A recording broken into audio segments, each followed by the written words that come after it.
Tiniyak ng pamahalaan ang tulong para sa mga Pilipinong nabiktima ng human trafficking sa Myanmar. Kasabay nito ang paalala sa mga nais magtrabaho abroad na dumaan sa tamang proseso. Samantala, tutulong din ang Pilipinas sa rescue operations sa Myanmar matapos ang malakas na lindol. Si Clazel Pardilla sa Sentro ng Balita, live. Angelique, ligtas nang nakabalik sa bansa ang 176 na mga Pilipino na nabiktima ng human trafficking sa Myanmar matapos rescuehin ng pamahalaan. Tiniyak ng administrasyon ni Pangulong Ferdinand R. Marcos Jr. ang pagbibigay ng kaukulang tulong sa mga nasagip na biktima ng scam hub o POGO sa Myanmar. Ayon sa Malacanang, patunay ito ng pagpapahalaga ni Pangulong Marcos sa kaligtasan at kapakanan ng mga Pilipino. Nakiusap ang palasyo sa mga nais mangibang bansa para magtrabaho na dumaan sa tamang proseso para hindi nasapitin ang pinagdaan ng kalbaryo ng mga nasagip na biktima. Sinasabing pinarurusahan at sinasaktan sila ng kanilang mga amo tuwing nabibigong gawin ang mga utos. Huwag po silang, makikipag-transact nang hindi alam po ng gobyerno. Kaya nga po tayo may POEA para po sila po ay mabigyan ng seguridad na ang kanilang pupuntahan ay sila ay safe. So, maliban po sa gagawin po ng gobyerno, makipagtulungan po sana ang ating mga kababayan.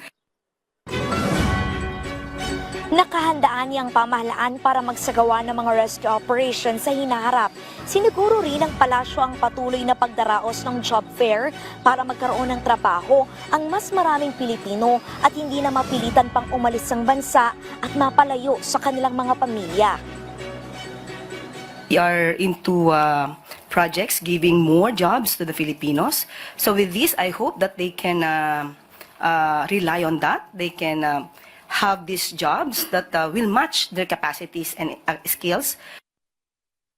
Samantala, nakatakdang mag-deploy ang administrasyon ni Pangulong Marcos ng higit 100 kawani ng pamahalaan para tumulong sa rescue operation sa mga biktima ng malakas na lindol sa Myanmar. Ayon sa palasyo, pinatututukan ni Pangulong Marcos na makatulong sa mga karatig bansa sa panahon ng krisis. Kabilang sa ipadadala ng Pilipinas ay mga kawani ng Health Department, Urban, Search and Rescue Team, Sandatahang Lakas at iba pang ahensya. Na imomobilize na po ang mga resources para po agad tayo makatulong sa ating mga karatig bansa. At bukas nga po ang tentative travel date po for deployment para po makatulong po ang Pilipinas sa ating mga kababayan din po at sa mga citizens po o mga mamamayan po dito sa mga nasabing bansa. Bilang paghahanda sa mga sakuna, ayon sa Malacanang nagsasagawa ang iba't ibang ahensya ng gobyerno ng mga earthquake at fire drill. Hinikayat naman ng palasyo ang mga lokal na gobyerno na maging handa at inspeksyonin ang kanilang mga gusali para masiguro na matibay ito. Yan na muna ang pinakahuling balita. Balik sa'yo, Angelique.